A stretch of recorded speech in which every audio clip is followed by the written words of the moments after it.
I want to start with this tweet. Bill Huber reposted it, and it popped up on my timeline. You guys remember J-Ron Elliott? Now, listen, I don't know if J-Ron Elliott, I don't think he was on the 2010 team. I could be wrong, though. He might have been. But he just tweeted out, it's still go, Pack, go. Get these losses out of the way now. Still can win the North and make a run. There's a lot to this tweet, guys. You know, when you lose a tough game like that, it's easy to just think, oh, no, coming down the stretch, you're starting to lose ball games. Well, there's another team that did that as well. And I'm going to drop that down and show you guys what I'm talking about here as J-Ron Elliott's tweet that went out there. Let's just put up on the screen here, and I apologize for the ads. There's nothing we can do about that. If Mandy's watching the show, she's going to know what I got her for Christmas, I believe. So we got to be careful with the ads popping up. But so here we go. This is the 2010 regular season, okay? And one thing I want to point out here, and we got a list of other similarities that go kind of hand in hand, right, with the 2010 Packers and the 2025 Packers here, right? So the thing I want to point out, in week 13 of that year, in 2010, at Detroit, the Packers lost 7-3, okay? At New England, the Packers lost 31-27, all right? So weeks 13 and 14, the reason I'm pointing this out, we just finished weeks 15 and 16, and we lost both those weeks, right? And they were close games, right? Just like both of these games were close. So they had 2 weeks remaining, okay? Week 16, I said weeks 13, 14. It was actually weeks 14 and 15 in 2010. Week 16 and week 17, they had 2 weeks remaining, right? They didn't have 18 weeks back then. The Packers have 2 weeks remaining. And look at how they finished their season. They beat the Giants 45-17, and then they beat the Bears 10-3, okay? So that's how the Packers ended their season, was with 2 wins going into the playoffs. And then, of course, when you look up in the playoffs, you beat the Eagles on the road by 5 points. You win in Atlanta 48-21, an absolute boat race down there. Then you go to Chicago for the NFC Championship. Could see that happen this year as well, right, if you make it that far. 21-14, they beat the Bears. And then, of course, you beat the Pittsburgh Steelers by 6 points there in the Super Bowl. So, again, everything just continues to line up exactly like 2010. It's just so strange. We've talked about it all year. You know, another thing, we talked about the concussion. Let's just kind of dive in. I'm going to keep this stuff up on the screen so you guys can see how that year ended. Let me just leave it right there for you. So here are some other similarities, okay?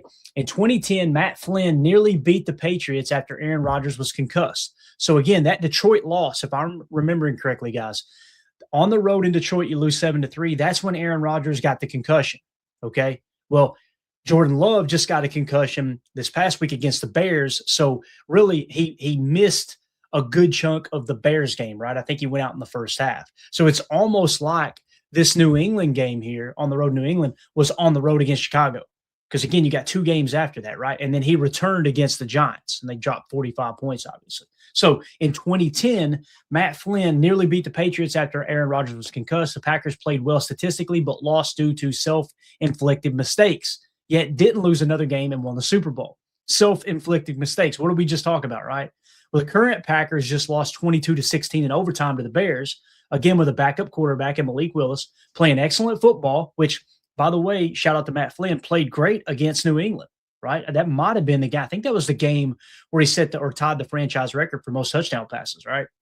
But the game unraveled because of critical mistakes. Similarities in the Bears loss this last week, right?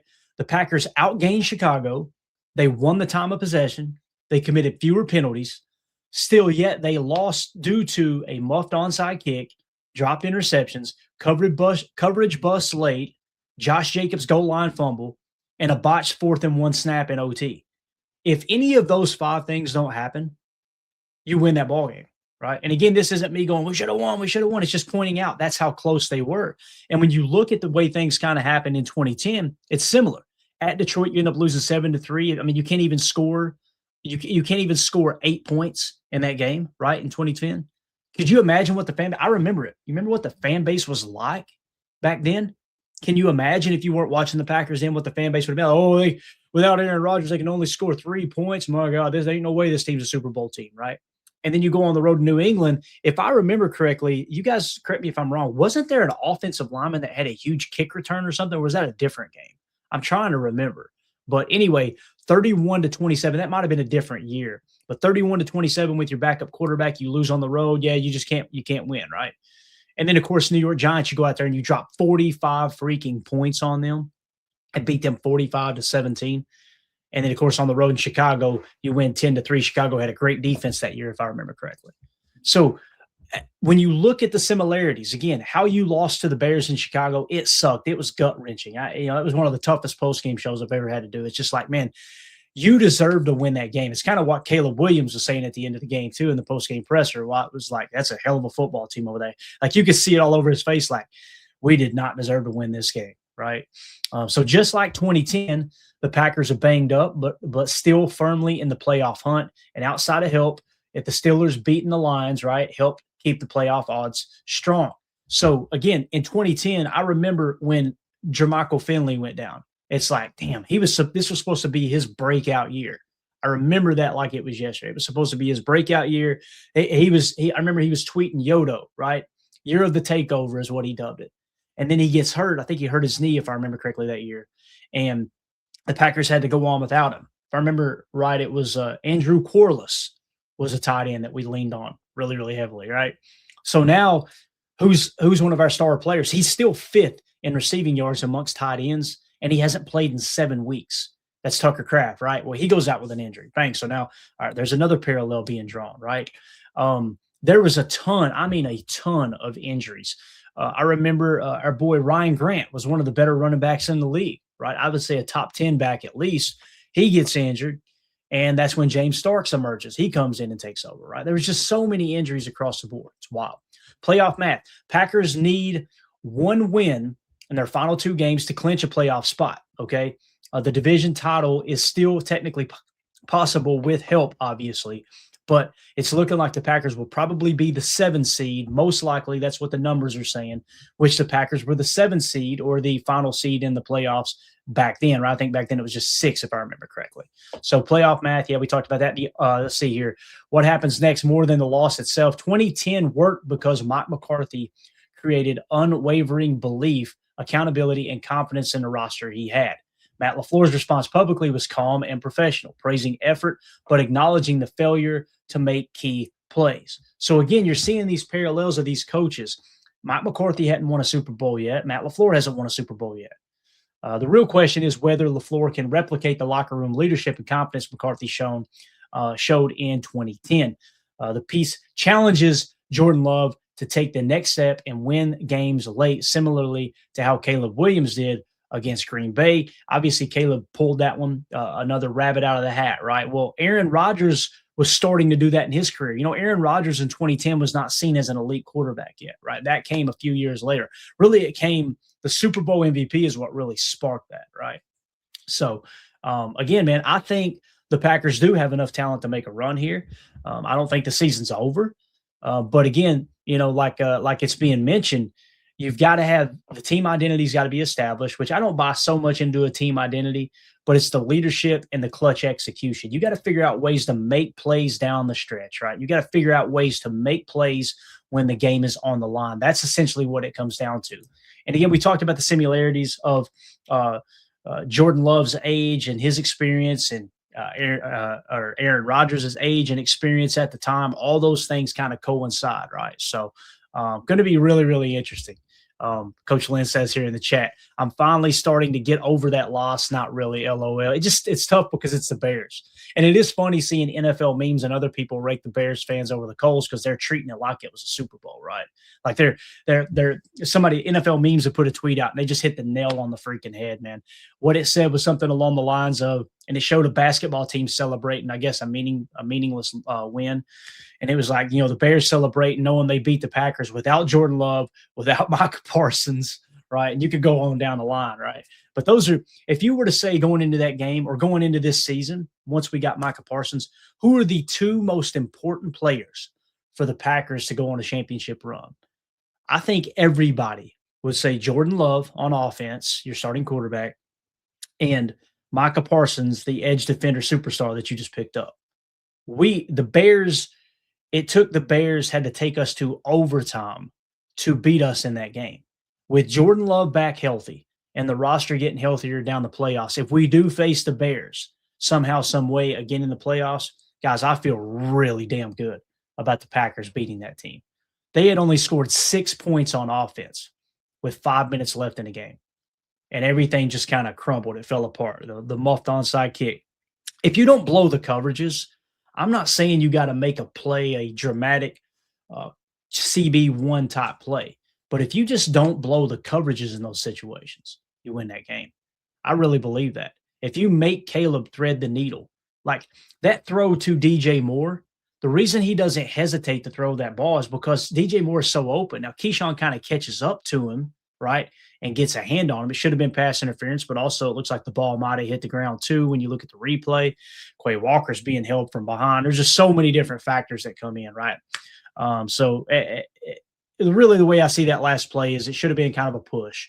They should have called pass interference. Let's say that Quay is getting held there, right? But Keisean got away with pass interference. Although the argument is if Quay doesn't get held with the jersey from behind, he probably gets to Caleb and the ball's either inaccurate or he sacks him, strips him, whatever, right? So ifs and buts for candy and nuts, we'd all have a Merry Christmas. Or as we say in the South, if ifs were fifths, we'd all be drunk, right? So it's just tough, man. It's tough. It's a tough loss. But again, I feel good. I feel really, really good about us going on that run. Based off of if Jordan is healthy and you sneak into the playoffs. Like, I don't think it's impossible, right? Reggie in the chat says, who's going to be the Tramon Williams of the playoffs run? One of these DBs need to step up. That's Reggie. That is a great point, man. That's a great point. Tramon Williams balled out. The pick 6 in Atlanta before halftime. That's when you were like, holy cow. I think there's something special going on here, right? Who's the Tramon Williams? You could say it's Carrington Valentine, possibly, right? Is he going to step his game up? Do you look up and go, Kamal Hadden? Is there a chance that they play Kamal Hadden over Keisean Nixon? I don't know. What's crazy about the Keisean Nixon situation is I think Keyshawn's a good corner. When I watch him play, I watch his ball skills, and I watch how aggressive he is against the run. He's a good corner. He's got the physical traits. He's got the ability to be a good corner. The problem is right here. And what I mean by that is, from on the pod, I pointed at my head. He tries to jump routes when he knows that's not his scheme call, right? So when I look at Keisean, I don't think he's not fast enough to play. He's not twitchy enough to play. He's not aggressive enough to play, right? I don't think that. When I look at Keisean, I think he's being too selfish. He's trying to be aggressive, playing underneath on bite routes when he knows he's in a quarter match coverage or that banjo coverage that you've seen on the touchdown. For those of you who are wondering, we were going to try to do Chalk Talk. Christmas has got everything all to haywire. I'm going to be out of pocket tonight. I don't know if we're going to get it done. But one play I wanted to highlight was the touchdown that we gave up there late in the game, right? And it was a blown coverage. Here's what happened on that play. You had 2 receivers on that side. And when they're semi-stacked like that, when they're close together, typically you've either got a press call or a banjo call, right? Press call means you get up there and you press the receivers, and it's literally an aggressive press man coverage, and you follow that receiver. Or you got a banjo call where you play a little off and let them declare, let the receivers declare. And whichever direction they go in, the inside corner takes the guy on the inside release, the outside corner takes the guy on the outside release. Well, they release, right? Nate Hobbs goes with his guy. Granted, he slips a little bit, but Caleb didn't throw to his guy. And then the other guy was going to be Keisean's. And he literally just lets him go back and just on an outbreaker, Keisean doesn't even cover him. Like, I'm trying to get inside his mind. Like, what did he see there? What was he thinking there? Did he just guess wrong that they were going to have an underneath route and he was just going to bite underneath? Because immediately you see him turn like, oh, crap, and the guy is just absolutely wide open in the back corner of the end zone. That's what I mean by Keisean Nixon. I think he's got the talent, the physical tools, the traits, all that stuff, right? I mean, we see he was leading the league in PBUs for like 6 weeks. Well, why is that? Because he's aggressive, right? He's biting on the underneath stuff when another corner might, well, this isn't my assignment. Let me play off a little bit. So it was a positive early that's turned into a negative late. And if he can clean that up, who knows? Maybe Keisean is the Tramon Williams of the playoffs. But again, I don't look at it like he can't play. I just look at it like he gets away from his assignment. He plays too aggressive in that regard. And, to be honest with you, it goes hand in hand with the personal fouls too. The cheap shot he took on DJ Moore. I know there's a portion of the fan base that has no problem with it because he took a cheap shot on Jordan. I got you. It just rubs me the wrong way. If I'm going to get mad over a cheap shot on Jordan Love, then I don't want to be a hypocrite. I need to be mad over Keisean taking a cheap shot on DJ Moore. And it's just stuff like that. It's like, where in the game plan did they say, hey, look, forget your assignment, go hit somebody in the spine when you get a chance. Forget your assignment, just go try to hurt somebody. That bothers me, man. So I don't know. That's just me though. So yeah. And I know everybody's firing off all kinds of Kadar Hallman, Sam equals Sam Shields, right? It's so cool to go back to the old names of the Super Bowl years and things like that back in the day. But there you go. That's a good, right? JAFXL says, why not McKinney to be the Tramon Williams, right? Well, McKinney was a safety, but I get what you're saying there, right? You know what I was thinking, and just to take it a little layer further, when you look at that 2010 Packers team, they had number one defense in the league. Well, we don't have the number one defense, but we got a top 5 defense. That's one of the things that's not similar enough.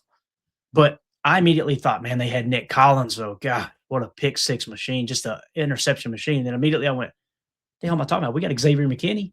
Now, is Xavier McKinney as good as Nick Collins? We'll never know because Nick Collins' career was cut short with the broken neck, right? Unfortunately, what a great player, man. I got to see his very first game in the NFL. I was sitting there at Lambeau Field, and I remember looking at my then girlfriend, now wife, Mandy. I was like, I said, 36 is the fastest player on the field. I could not believe it. And keep in mind, guys, that's back in 2000 and I can't remember what year it was, whatever his rookie year was. It wasn't 2010, but it was his rookie year. We went and watched them play. I want to say it was the Browns, I think. That's the game that we went to, and it was at Lambeau. And I just remember thinking, 36 is the fastest. It wasn't even close. He was just buzzing around the field. I'm like, who is this kid from Bethune-Cookman College? It was Nick Collins. So I'm not saying that if he had stayed fully healthy, that he would be better than McKinney or McKinney's already better than him. I'm not trying to draw that comparison. It's just simply we've got that guy at safety. So that's where I would push back a little bit, J.A., is, McKinney playing safety, Tramon Williams playing corner. So I think it would, if I had to choose right now, I would say it would be Carrington Valentine. I could see Carrington Valentine just go on a fluky, hot streak in the playoffs and just get a couple of interceptions, right? I could see that. So, yeah. Yeah, and I agree with that, what Don Juan says here, man. McKinney dropping these interceptions, head-scratching. It really is, man. It's just – but you can look at it a number of different ways, right? He caught everything caught his way last year, right? He'd never had a year, to the best of my knowledge, where he had that many interceptions in his career in New York. He's been great, don't get me wrong. But, yeah, so you could look at it like, okay, well, he caught more than he probably should have last year, so this is kind of balancing out, right? Which means he's due for the playoffs. That'd be awesome, right? So there you go. This is a fun little conversation, man. I'm glad we got into it for sure. This is it's always interesting to talk about teams in the past and compare them to the future, or the current, I should say. So if you guys are watching this video back later, let me know in the comments, how do you feel about this comparison? Do you think it's overblown? Do you think there's something to it? It just seems like there's always similarities that keep popping up. Is history about to repeat itself, and the Packers weren't going to go on this run as potentially the 7th seed and win the Super Bowl? We want to hear from you guys in the comments. Let us know there. Make sure you hit like, subscribe, and click the bell icon so you're notified when we go live anytime here in the near future.